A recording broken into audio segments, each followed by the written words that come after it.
우리 주님의 사랑과 은총이 이 새벽 기도의 자리로 나오신 모든 사랑하는 성도님들 가운데 주님의 함께 하시기를 주님의 이름으로 축복합니다.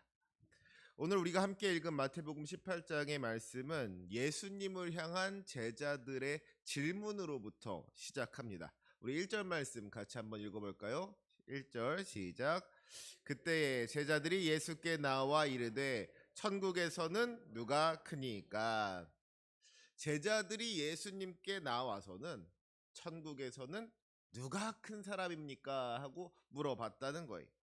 주님께서 기뻐하시는 사람, 주님께서 칭찬하시는 사람, 주님께서 인정해 주시고 높여 주시는 사람이 누구냐 하고 물어본 것이죠. 어떤 사람이 주님 보시기에 큰 사람입니까? 하고 물어보고 있는 거예요. 그런데 여러분, 지금 제자들이 예수님께 이런 질문을 하는 이유가 무엇일까요? 정말로 천국에서는 누가 큰 사람인지가 궁금해서일까요? 물론 그럴 수도 있지만 제가 생각할 때는 제자들이 예수님께 듣고 싶었던 답이 있었던 것 같아요. 제자들이 예수님께 인정받고 싶었던 것 같습니다. 어떤 아내들은 남편에게 이런 질문을 한다 그래요. 여보, 김태희가 이뻐, 내가 이뻐?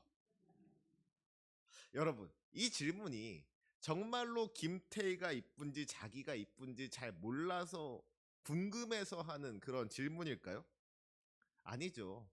자기도 김태희가 더 이쁜 거 압니다. 자기가 김태희보다 더 이쁘면 자기가 텔레비에 나오겠지요. 그런데 이런 질문을 하는 이유가 어디에 있어요? 듣고 싶은 대답이 있는 거예요. 내 눈에는 당신이 더 예뻐. 그 말이 듣고 싶은 겁니다. 남편의 사랑을 확인하고 싶다는 것이죠. 지금 제자들도 마찬가지라는 거예요. 제자들도 예수님께 듣고 싶은 대답이 있었던 겁니다. 그 대답이 뭐겠어요? 제자들은 예수님으로부터 너희가 바로 천국에서 큰 사람이다 하는 그런 말을 듣고 싶었던 거예요. 이 세상에서는 권력을 가진 사람들, 돈이 많은 사람들, 많이 배운 사람들이 큰 사람이겠지만 하나님 나라에서는 너희가 큰 사람이라고. 예수님을 믿고 따르며 사명을 감당해 온 사람들, 예수님을 위해서 희생하고 헌신했던 사람들, 그런 예수님의 제자들이야말로 천국에서 큰 사람이라고 그런 말을 듣기를 원했다는 것이죠. 제자들이 그런 기대를 가지고 질문을 했다는 거예요. 하지만 예수님의 대답은 제자들의 기대와는 다른 것이었습니다. 예수님께서 뭐라고 대답하셨는지 우리 3절과 4절의 말씀 함께 읽겠습니다. 3절 4절 시작.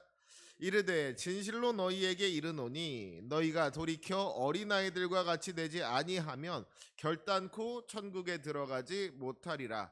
그러므로 누구든지 이 어린아이와 같이 자기를 낮추는 사람이 천국에서 큰 자니라. 아멘. 예수님께서는 어린아이와 같이 자기를 낮추는 사람이 천국에서 큰 자라고 말씀하십니다.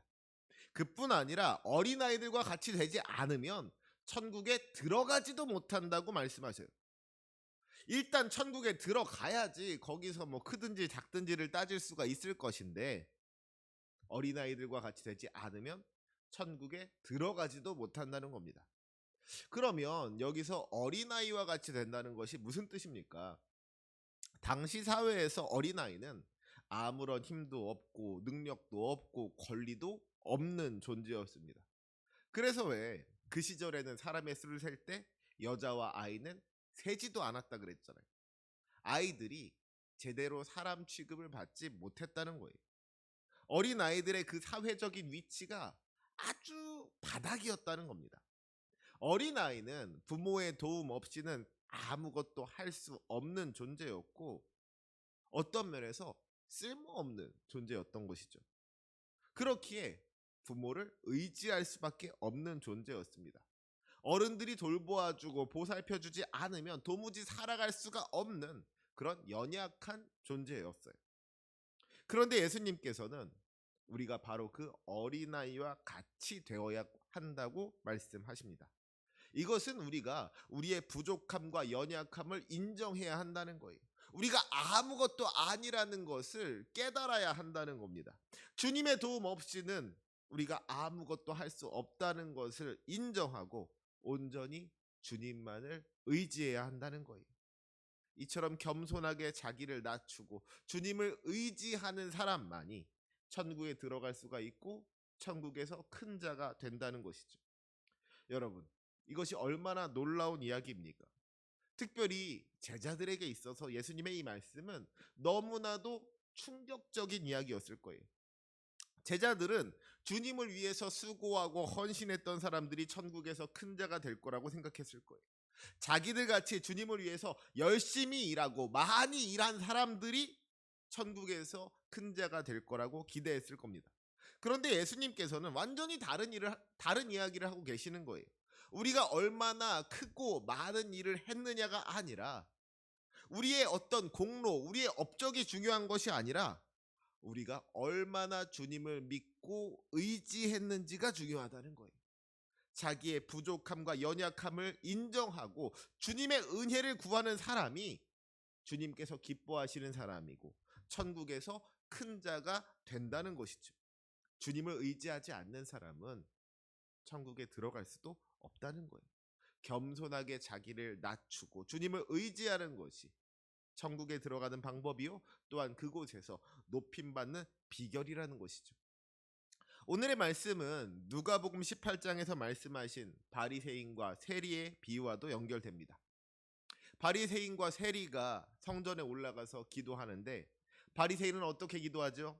그가 당당하게 서서 기도하기를, 하나님, 제가 세상 사람들처럼 특히 저 세리처럼 죄짓지 않게 해주셔서 감사합니다.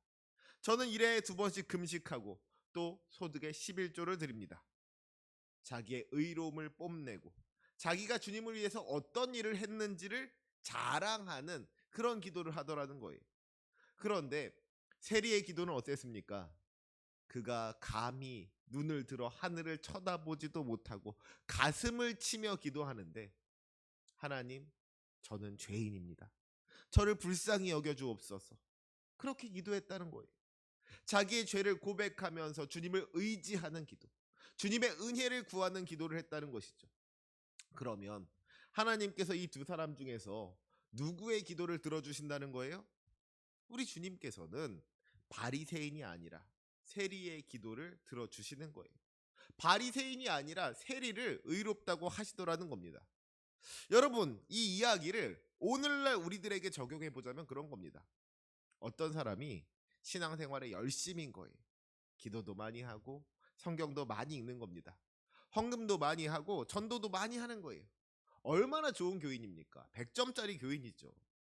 그런데 문제는 그로 말미암아 교만해진 거예요. 신앙생활을 열심히 한다는 것이 자기에게 있어서 자랑이 된 것이죠. 그래서 자기보다 신앙생활을 제대로 못하는 사람, 자기보다 신앙생활 좀 부족한 사람을 막 무시하는 거예요. 저 사람은 기도도 안 해. 저 사람은 성경도 안 읽어. 이게 바로 바리새인의 믿음인 거예요. 그런 사람을 주님께서 기뻐하지 않으신다는 겁니다. 100점인 줄 알았더니 사실은 빵점이더라는 거예요. 그렇다면 세리 같은 사람은 어떤 사람일까요? 솔직히 신앙생활 제대로 못하는 거예요. 먹고 살기 힘들다고 해서, 바쁘다고 해서 교회도 자주 빠지고요. 헌금도 제대로 못 내는 거예요. 솔직히 신앙생활이 엉망인 겁니다. 그런데 그 마음 가운데에는 늘 주님 앞에 부끄러운 마음, 죄송한 마음, 또 주님을 향한 간절함이 있는 거예요. 주님, 저는 죄인입니다. 저는 너무나도 부족하고 모자랍니다. 이런 저를 용서해 주시옵소서. 저를 불쌍히 여겨 주시옵소서. 저에게 은혜를 베풀어 주시옵소서. 그런데 그런 사람을 주님께서 기쁘게 받으신다는 것이죠. 비록 겉으로 보이는 신앙의 모습은 엉망일지라도 그 중심에는 하나님을 향한 진실한 마음이 있더라는 거예요. 간절한 마음이 있더라는 겁니다. 자기의 죄인됨을 인정하고 주님의 긍휼을 구하는 그 겸손한 마음을, 그 상한 심령을 주님께서 기뻐 받으신다는 거예요. 그런 사람들에게 주님의 은혜가 임한다는 겁니다. 이 비유를 말씀하신 후에 예수님께서 분명하게 말씀하시죠. 무릇 자기를 높이는 자는 낮아지고 자기를 낮추는 자는 높아지리라. 사랑하는 우리 성도 여러분, 이것이 하나님 나라의 원리인 겁니다. 우리 주님은 교만한 자를 낮추시고 낮은 자를 높여주시는 분이세요. 어린아이와 같이 자기의 연약함을 인정하고 하나님을 의지하는 사람, 자기의 힘과 능력이 아니라 하나님의 은혜로 살아가는 사람이 하나님께서 기뻐하시는 사람이고, 그런 사람을 하나님께서 높여주시는 줄로 믿습니다. 특별히 오늘 우리가 신앙생활을 오래 하고 직분이 높아질수록 경계해야 할 것이 이 바리새인의 교만인 것 같아요. 우리가 열심히 수고하고 헌신한 것들이 우리를 교만하게 할 수 있다는 것이죠. 기도 많이 하는 것 좋습니다. 말씀 많이 읽는 것도 좋지요. 봉사를 하고 헌금을 하고 전도를 하는 것, 이 모든 것들이 다 우리 하나님께서 너무나도 기뻐하시는 일인 줄로 믿습니다. 하지만 그것이 우리의 자랑거리가 되고 우리가 그로 말미암아 교만해진다면 그 모든 것들이 다 의미를 잃게 된다는 거예요. 스스로 자기를 높이는 자는 낮아지게 된다는 것이죠. 그래서 우리가 항상 기억해야 하는 것은 우리가 이루어낸 모든 것들이 사실은 다 주님의 은혜라는 것입니다. 내 힘으로 하는 것 아니고 내 능력으로 하는 것이 아니라는 거예요. 내가 수고하고 헌신했다고 해서 자랑할 것이 아니라 그 일을 감당할 수 있도록 주님께서 나에게 힘과 능력을 주시고 여건을 허락하여 주셨다는 것에 감사해야 한다는 거예요. 내가 헌금을 많이 했다고 해서 자랑할 것이 아니라 내가 헌금을 할 수 있도록 물질의 여유를 주신 하나님께 감사할 수 있어야 된다는 거예요. 내가 전도를 많이 했다고 자랑할 것이 아니라 내가 복음을 전할 때 사람들의 마음이 열려지게 하여 주시고 그리하여 나에게 영혼 구원의 기쁨을 누리게 하여 주신 주님께 감사해야 한다는 것이죠. 그때 비로소 우리의 모든 수고와 헌신이 우리 주님께서 기쁘게 받으시는 향기로운 제물이 되는 겁니다. 이런 믿음을 가진 사람이 천국에서 큰 자가 되는 거예요. 자기를 낮추는 자는 높아지는 겁니다. 나는 아무것도 아닙니다. 내가 한 것은 아무것도 없습니다. 다 주님께서 하셨습니다. 이러한 믿음의 고백을 가지고 모든 영광을 주님께 올려드릴 때에 오히려 우리를 높여주시는 우리 주님의 은혜를 경험하게 될 줄로 믿습니다. 그 충만한 은혜 가운데 살아가는 저와 여러분이 되시기를 주님의 이름으로 축복합니다. 우리 이어지는 오늘 본문 5절과 6절 말씀도 우리 같이 한번 읽어봤으면 좋겠습니다. 5절 6절 함께 읽겠습니다. 시작. 또 누구든지 내 이름으로 이런 어린아이 하나를 영접하면 곧 나를 영접함이니 누구든지 나를 믿는 이 작은 자 중 하나를 실족하게 하면 차라리 연자맷돌이 그 목에 달려서 깊은 바다에 빠뜨려지는 것이 나으니라. 아멘. 오늘 본문 3절과 4절에서 등장하는 어린아이와 5절과 6절에서 등장하는 어린아이는 그 의미하는 바가 조금 같으면서도 조금 다릅니다. 앞에서 어린아이가 어떤 의미라고 했어요? 어린아이는 부모의 도움 없이는 아무것도 할 수 없는 존재이고 그렇기에 전적으로 부모를 의지할 수밖에 없는 존재라고 했어요. 3절과 4절은 이런 어린아이의 특징 중에서 어린아이가 부모를 전적으로 의지한다라는 부분에 초점을 맞춘 것이죠. 어린아이가 부모를 의지하듯이 하나님을 의지하는 사람이 천국에 들어간다는 거예요. 그런데 5절과 6절은 어린아이의 그 부족함과 연약함에 초점을 맞추고 있는 겁니다. 여기서 어린아이는 그러니까 말하자면 믿음이 연약한 사람들, 온전히 주님 뜻대로 살지 못하고 자꾸만 죄의 유혹에 끌려다니고 넘어지는 그런 사람을 의미하고 있는 거예요. 그런데 5절 말씀에 뭐라고 했어요? 누구든지 예수님의 이름으로 이런 어린아이 하나를 영접하는 것이 곧 예수님을 영접하는 것이라고 했습니다.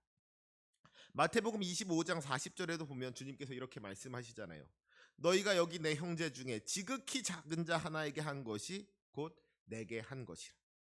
우리가 어린아이와 같이 연약한 지체를 섬기는 것이 곧 주님을 섬기는 것과 같다는 거예요.